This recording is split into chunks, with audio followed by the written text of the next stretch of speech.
You were listening to the Scars and Guitars podcast series and syndicating for the A-List Online. My name's Andrew Mackay-Smith, and the interview subject you're about to tune into is from Western Australia, and she is called Sydnee Carter. The reason for the conversation is to talk about her wonderful new single called Give It All Away. So let's have a listen to what Sydnee has to say. Here we go. How are you? Good, thank you. How are you?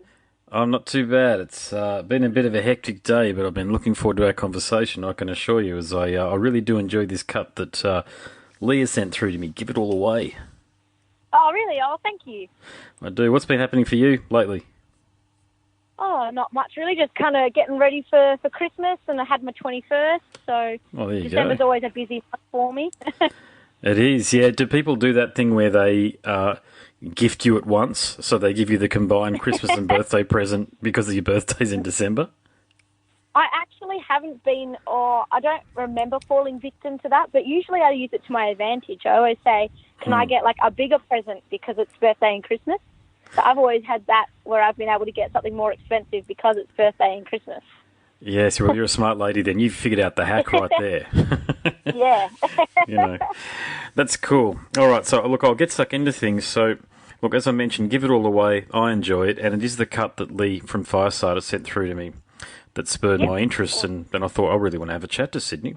So, Awesome. what I really like about it, though, here's the detail, is that it blends some really cool synth pop with some Angus and Julia Stone style indie folk. Now that now that I've said that, what's your take on the cut? Like, do you agree with what I've said there? And do you think it's Definitely. Wonderful. Okay, that's great. And do you think it's representative of where your music's headed beyond 2018? Oh, 100%. I mean, we were trying to find that middle ground between my original stuff when I first started, which was quite folky, and trying to bridge that gap between making it a bit more contemporary. But we didn't want to change it so much that I completely changed genre. So I just wanted to add certain elements in it to give it a little bit more of like a soft pop kind of vibe to it as well. So, yeah. Well, you've nailed it then, if that's the case. You've actually set out to do what you've set out to do, you've nailed, yeah, because it can be a pretty hard thing because I do follow Taylor Swift. And I notice she tends to, I haven't listened to the latest album, but she tends to go completely synth pop or keep it in that country folk pop thing and not really do the blend that you've been able to do. So let me ask you this question. Who did you work with when you were recording the song? So who was the producer or the engineer that you worked with that really helped you nail the sound you were going for? So I worked with they're like a duo over in the UK, Nick Atkinson and Ed Holloway. They are like songwriters. They've written for Dean Lewis as well. I don't know if you know Dean Lewis. I've heard of him. Yeah, he's a Perth musician. Is that right? Yeah. Okay. He's from Melbourne, I'm pretty sure. Melbourne. Okay. Yeah. He's So we reached out to them and just thought, you know what, what's the point in not sending people a message? Like, there's no harm in trying it. So we sent them a message and just said, look, do you guys want to work with me? Like, I really want to write with some new songwriters and stuff like that. And they came back and they're like, yeah, definitely, like, we'd love to work with you. So I went over there and I literally, we went through some different ideas and what, like, I really wanted to achieve out of the songs, and they just hit the nail on the head. They knew exactly what I wanted. Great. Now, when you were working with them, did you have to issue, say, specific instructions to them about what you were after, or did you just listen to the advice that they gave and thought, you know what, I'm going to run with this. This sounds like a good idea. Oh, I'm really all about taking as much advice as I can. I love getting as much help and advice that I can. I generally don't have too much of a vision. I have an idea, but I love other people's input. And so having them go, what about this? I would either go, oh, no, I think it needs to be a bit brighter or a bit darker. And then they would show me something else. And I'd be like, yep, that's it. Like, that's where I want to go with it. And then we just work on that and build from there. I admire that because I'm also a musician and I work exactly the same way. I'd rather... Well, look, when I'm working with musicians, the instructions that I actually give if it's my project is, I like you, I trust you, I know you're going to deliver the goods here. Just do what you think is right and I'm sure it'll be okay. Yeah, 100%, definitely. Yeah, a lot of people aren't though. That's the thing about... Yeah, exactly. Yeah, a lot of people aren't. They're more like, no, it's got to be done this way, and it's not even the sound that they've got in their head. They're trying to mimic somebody else or copy somebody else, and it's not within that template. And you think, well, why didn't you just get somebody that, or the musicians that worked on that project then in rather than other Yeah, people? yeah, exactly. Yeah, definitely. So, hey, tell me about, I did read your bio, and tell me about Yeah. your television appearance. Was that on The Voice or Australian Idol or one of them? It was on X Factor, Okay. and it was when I was 16.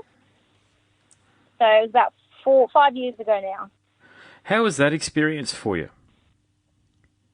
It was different. I guess the whole reason I went on it was just to get experience in auditioning because I wanted to get into the West Australian Performing Arts Academy, and it requires an audition to get in. So I literally just did it for experience, and then when I ended up getting through each round, it was like quite a surprise. Like I didn't intend to get that far. But I think now looking back on it, it was probably a lot more hectic than I realised when I was younger and I was on the show. I think I was a typical, I was so naive about the whole thing. I was just happy to be there. I didn't really get too sucked into the fact that they controlled my not that they controlled, but it was dictated what every minute of my day was, where I had to be in singing lessons or whether I had to be on set or if I had to do an interview, what time I had to go back to the hotel. It was very, my whole life for 3 regimented. months was literally, yeah, exactly. So it was a big shock when I came back to normal life and I had to go back to school and stuff. And I went from this full on every day being told what to do to this a little bit more freedom and stuff. And it was a bit like, whoa, what is this? Would you rate it overall as a positive experience? Would you do it all over again if you had the choice? I personally wouldn't probably do it again, but I'm really glad that I did do it. I think I needed that experience to open up those doors for myself to actually realise that, this is what I want to do. This is this is what I want to achieve. I want to stay in music, that kind of thing. I needed that kind of push in the right direction. And I don't think I'd be where I am today without doing that show and getting those those connections and that kind of thing. Yeah, I understand. Yeah, and you do learn a lot, as you've pointed out, through these things there. And I think that's very mature of you to say you probably wouldn't do it all over again because you've probably seen it for what it is, which is a TV show and not really a stepping stone for your career. Definitely.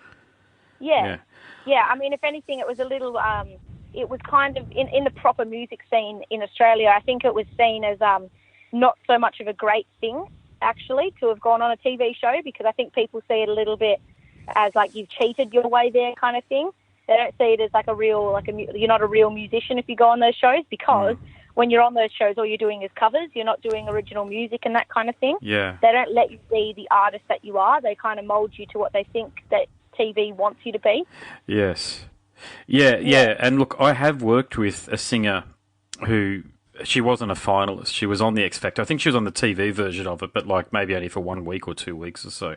Yeah. And what really surprised me, to be quite frank, was that I do play covers, right? And so it should have been a bit of a cinch for her because she could definitely sing, but she didn't have any work ethic. Now, I'm not saying she didn't have any work ethic because of the voice. I'm definitely not saying that. But it was interesting to me because I thought that she might approach playing in the band as because I was quite prepared to leverage all of the videos that she had coming from The Voice in promoting the covers band and making her the centerpiece and basically building the whole thing around her. But as I say, to be quite frank, she didn't have any work ethic. And I think, without speaking for her, maybe she thought by going on that show, taking a very different attitude to the one that you've taken, she probably thought that was it. She'd made it. I'm now on TV, this is going to be the stepping stone that I need. But what it sounds like to me is you've understood that it's a TV show and it's just giving you an opportunity to learn a lot. That's really the key takeaway there. Oh, 100%. I mean, I think that, 16-year-old me probably did think when I used to watch those shows before I even went on it that, wow, once you get on those shows, you do, that's it. That's how you become, a singer or a musician or whatever. But it really wasn't. If anything, it was more of a learning experience for me to see that this isn't the be all and end all. It was an experience, but I have to learn from that in order to continue on the journey to where I want to be, kind of thing. Good on you. Great attitude. Yeah. I think you definitely have a bit of an old head on young shoulders there. Has that been said to you before? My parents wouldn't let me not have an older head. There you go. Well, I think in the music industry you need that because it's a bit like acting in that you're out there performing and you've got to deal with as many disappointments as, well, far more disappointments, to be quite frank, Oh yeah, than successes. 100%, definitely. You know, you've got to be very resilient when you're a musician. So that's a good question for you. Where does your drive and enthusiasm for music come from, do you think? I guess I always saw it as, like, when I was younger, I just saw it as kind of a getaway. Like when things got too hard, or I didn't really know how to express kind of feelings towards the situation or something, whether that be good feelings or bad, I just would always go to my guitar and sit in my room, whether that would be writing my own songs or just doing covers or something. I'd always be playing my guitar and singing. And so I was just singing all the time. Even now, I still sing all the time. Like, no matter where I am, what I'm doing, I'm always constantly thinking of new ideas and stuff like that. And I guess it's just because music's always been there at times when I haven't been able to find the right words to kind of express it to someone. I've always been able to put it into music, and it's always, like, been there. Mm-hmm. So I think that's kind of what drives me to keep going, is knowing that it has been there it's been something I can turn to even since I was a kid. So yes, I understand. And are you close to making it a career? Is it something that goes some way to supporting you? Oh, 100%. I mean, I still have to have, like, a part-time job at the moment just to pay the bills and stuff regularly. But, I mean, I try and take as many gigs as I can and try and release as much music as I can and write as much as I can. So, yeah, I really do hope that in the near future I don't have to have a part-time job anymore, and I can just focus on music as my full-time. Yeah. Yeah, and has the bright lights of Europe or North America, have they beckoned yet?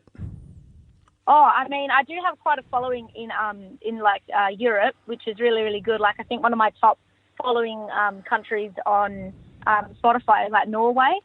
So good on you. That's really cool. Yeah. Yeah, and is that because of the song? I'm just reading from the bio here. It says there was a European hit, "Heartbeat," with Leroy Styles. Now, is that due to that song being successful over there, or is this something that you've done all by yourself? So this is actually something that I've done completely different. So I think it was because my first EP was quite acoustic, so it got put on quite a few of those like chill out kind of playlists on Spotify. Oh yes, yeah. And so that kind of music's very popular over in Europe. Is that kind of like acoustic folk type stuff. Mm-hmm. So I think that's what really pushed it to more people listen to it in Norway than they did, obviously, like in Australia. But yeah, it's really cool that it branches out that wide. You know what I mean? Yeah. Yeah, it's interesting because my podcast series, which of course I'll be releasing our conversation as a part of that, the majority of my listenership is well outside of Australia. It's only about 25% or so of my listenership is in Australia. About 33% come from North America and the rest from Europe. That's so cool, isn't it? Isn't that just crazy how that can happen? Yeah, I think it means I don't have heaps of listeners. I'm not like Joe Rogan or Jordan Peterson or anybody. You know, it's not millions of people tuning in. But I think it's really nice that people from other parts of the world. It means that we as humans, we've got a lot in common with each other. And music is something definitely. that we really have a lot in common with each other through. And I can see the cities where, you know, because of the IP addresses that people are listening through, I can see the cities that they're listening through, and I know it's the same people that are tuning in. And I just hope when they're listening to the wonderful artists such as yourself that I'm interviewing, that they're getting so much out of it that they're inspired, if you like, to investigate the music. Because unfortunately, as you're probably aware, I can't really play music on the podcast series because I can't get you paid. Unfortunately, there's someone out there listening. If anybody knows how to do it, so as though we could play music on podcast series to complement interviews, that would be fantastic. But rather than using definitely. You know, that music that's on Wikipedia Commons, or what's that common music source where it all sounds like elevator music? Well, not all, but a lot of it does. I know what you're talking about. You know what I mean? I think it's I wouldn't be bothered, but look, it's a wonderful thing, I think, to have an audience elsewhere, but closer to home, you're already an award winner in that you won Song of the Year. I don't know what year it was, but the track "When We Were Young." That must have been thrilling for you. Oh, that was amazing because I definitely wasn't even expecting it, like, at all. I wasn't even expecting to win, like, my category, because my song was nominated for pop, the pop category, and then if it wins the category, to go into the overall running to win overall prize. This is the one year where I didn't have any any expectations or anything that I was like, nah, like I'm just happy to go support everyone else and like go listen to music and stuff. And I was like in tears on the way home because I was so shocked. Like I couldn't believe it. It was pretty amazing. Yeah. So what was the award? What was the award specifically that you won? Was it the overall award or the pop award? Yeah. So I won the pop category prize, and then I also won the overall West Australian Music Song of the Year. My God, what year was that? That was last year. Well, that's an extraordinary accomplishment. So congratulations on that again, because thank you. to be voted in by people who really care about music, as I know the people at WAMP do, they really care about what's going on with music. It's a bit different to some of the other awards out there. I've spoken to a lot of Western Australian artists, and I think that's a real accomplishment for you to be able to do that. Oh, thank you very much. Yeah, it was an amazing opportunity. So what's next for you? Okay, you've got this wonderful cut here, Give It All Away, which I'm really thrilled with. But have you got an album or an EP in the works? Yeah, so we are working our way towards a new EP. That's just a little bit of a taste test for the EP, the song Give It All Away. Mm-hmm. Do have a few more songs in the works that we're just currently focusing on getting the right sound for it. Just making sure it's still...